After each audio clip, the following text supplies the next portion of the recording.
और अगली खबर आपको श्रावस्ती से बता दें। श्रावस्ती में ट्रायल के लिए श्रावस्ती एयरपोर्ट पर पहला विमान उतारा गया है।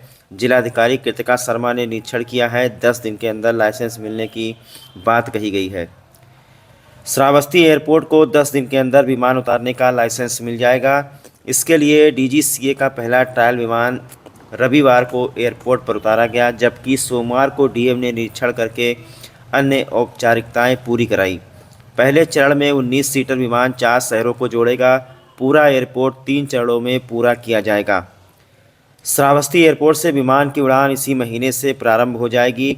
इसके लिए काम तो पहले ही पूरा हो चुका था, लेकिन डीजीसीए द्वारा लाइसेंस जारी नहीं किया गया था। इस लाइसेंस को जारी करने के लिए डीजीसीए का विमान रविवार को इस एयरपोर्ट पर उतारा गया। इस मौके पर विमान की लैंडिंग, टेक ओवर के साथ सिग्नल को जांचा गया तथा सब कुछ ठीक पाया गया। इसी के बाद सोमवार को जिलाधिकारी कृतिका शर्मा ने भी एयरपोर्ट का निरीक्षण किया। इस मौके पर अवशेष प्रक्रिया को पूरा किया गया। श्रावस्ती एयरपोर्ट पर तैनात विशेषज्ञ कुमार ज्ञानू बताते हैं कि ट्रायल हो चुका है। 10 दिन के अंदर लाइसेंस मिल जाएगा। डीएम कृतिका शर्मा बताती हैं कि एयरपोर्ट पर इसी महीने से विमान सेवा प्रारंभ कर दी जाएगी। तो पहले चरण में यहाँ पर उतारा जाएगा 19 सीटर विमान। मौजूदा समय में हवाई पट्टी का रनवे 23 मीटर चौड़ाई है। इस पर 19 सीटर विमान आसानी से उतारा जा सकता है। इसीलिए अभी पहले चरण में 19 सीटर विमान उतारने का लाइसेंस लिया जा रहा है, जबकि दूसरे चरण में रनवे की कुल लंबाई 2250 मीटर व चौड़ाई 80 मीटर होगी। इस पर 72 सीटर विमान आसानी से उतरेगा। इसके बाद तीसरे चरण में रनवे की कुल लंबाई 3350 मीटर और चौड़ाई 80 मीटर होगी। इस पर सभी तरह के यात्री विमानों सहित बोइंग ये 320 विमान भी उतारा जा सकता है। तीसरे चरण का काम पूरा होने के बाद इसका उपयोग सेना के प्रशिक्षण के लिए भी किया जा सकता है। सीसीटीवी कैमरे लगाए जा चुके हैं। लगेज चेक करने के लिए बैग एक्सरे मशीन भी लग चुकी है। यात्रियों की सुविधा के लिए लगेज ट्राली समेत अन्य महत्वपूर्ण फर्नीचर भी आ चुके हैं। विमानों के उतरने के लिए वीएचएफ एंटीना स्थापित हो चुका है। सुरक्षा व्यवस्था के लिए पुलिस के 71 जवानों को तैनात किया गया है, जिसमें से कुछ जवानों ने आकर अपनी ड्यूटी ज्वाइन भी कर ली है। और इसी के साथ एक और खबर आपको बता दें, श्रावस्ती में रेल परियोजना पूरी करने की समय सारणी जारी की गई है। Khalilabad Bahraich via Shravasti rail line का कार्य पूरा करने के लिए रेल मंत्रालय ने गत दिवस समय सारणी जारी कर दी है। परियोजना 3 चरणों में बांटी गई है। पहला चरण 25 दिसंबर 2025 तक पूरा करना होगा, जबकि परियोजना मार्च 2027 में पूरी होगी। इस सारणी के तहत श्रावस्ती का कार्य मार्च 2026 में पूरा हो जाएगा। Khalilabad Bahraich via Shravasti rail line परियोजना को रेल मंत्रालय ने पहले ही विशेष परियोजना का दर्जा दिया था। परियोजना पूरी करने के लिए समय सारणी एनईआर गोरखपुर के मुख्य प्रशासनिक अधिकारी ने सोमवार को जारी किया और बताया कि परियोजना का कार्य 3 चरणों में पूरा किया जाना है। पहले चरण में खलीलाबाद से बासी 54.40 किलोमीटर का कार्य कराया जा चुका है। इसे पूरा करने के लिए दिसंबर 2025 तक तिथि निर्धारित है। दूसरे चरण का कार्य बासी से श्रावस्ती 115 किलोमीटर के मध्य कराया जाएगा। इसे पूरा करने के लिए मार्च 2026 तक का समय दिया गया है, जबकि तीसरे चरण का कार्य श्रावस्ती से बहराइच 72.20 किलोमीटर के मध्य होगा। इस फेज को पूरा करने के लिए मार्च 2027 तक का समय दिया गया है। इस पत्र के बाद श्रावस्ती को रेल जोड़ो आंदोलन के लिए दिल्ली में गए लोगों में बहुत ही हर्ष है।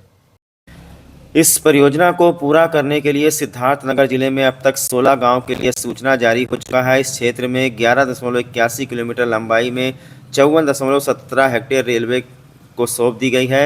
इसके साथ आगे भूमि के लिए भी सूचना जारी कर दी गई है, जबकि संत कबीर नगर में 54 गाँव के लिए सूचना जारी किया जा चुका है। यहाँ इसी माह से भूमि का अधिग्रहण प्रारंभ हो जाएगा।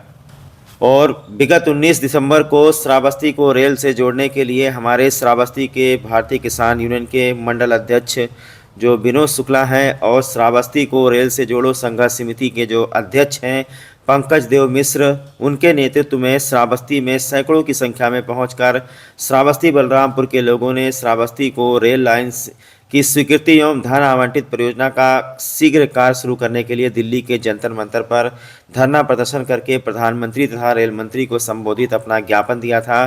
कार्यक्रम में मुख्य रूप से प्रदीप तिवारी, मुकेश मिश्रा, हरिशंकर तिवारी, साधु शरण मिश्रा, विकास, दिलीप दिनेश मिश्रा, मनोज मिश्रा सहित सैकड़ों की संख्या में लोग उपस्थित रहे। तो जैसा कि आप लोग जानते हैं, प्रशासन की तरफ से ये बताया गया है कि इसी महीने श्रावस्ती एयरपोर्ट से उड़ान शुरू हो जाएगी, लेकिन श्रावस्ती को रेल से जोड़ने के लिए जो श्रावस्ती को रेल से जोड़ो संघर्ष समिति है वो भी लगातार इसी प्रयास में है। जंतर मंतर पर 19 दिसंबर को धरना दिया गया था। उसके बाद में अच्छी खबर आई है कि समय सारणी जारी की गई है। सबको लड़ने ही पड़े अपने अपने जंग, चाहे राजा राम हो चाहे गौतम बुद्ध। श्रावस्ती को रेल से जोड़ो संघर्ष समिति के तत्वाधान में दिल्ली के जंतर मंतर पर आंदोलन समिति के आदरणीय अध्यक्ष पंकज मिश्रा जी एवं यहां पर उपस्थित अपार जनसमूह ये सरकार को बता देना चाहता है कि उत्तर प्रदेश के श्रावस्ती जनपद में जो गौतम बुद्ध की तपोस्थली है, जो श्रावस्ती में सीता मैया की तपोस्थली है, जो अयोध्या के राम जन्मभूमि से निकट की तपोस्थली है।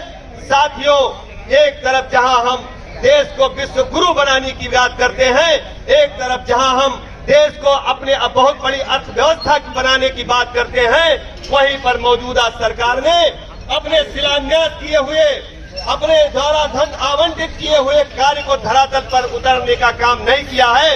और इसलिए श्रावस्ती से चलकर ये सैकड़ों की संख्या में जो लोग जंतर मंतर पर आए हैं, वो इस सरकार को बता देना चाहते हैं कि या तो अपने किए हुए वादे को पूरा करो, जो आवंटन तुमने किया है उस पर काम चालू करो, वरना श्रावस्ती की जनता वोट का चोट देगी और उससे तुम्हें कोई बचा नहीं पाएगा।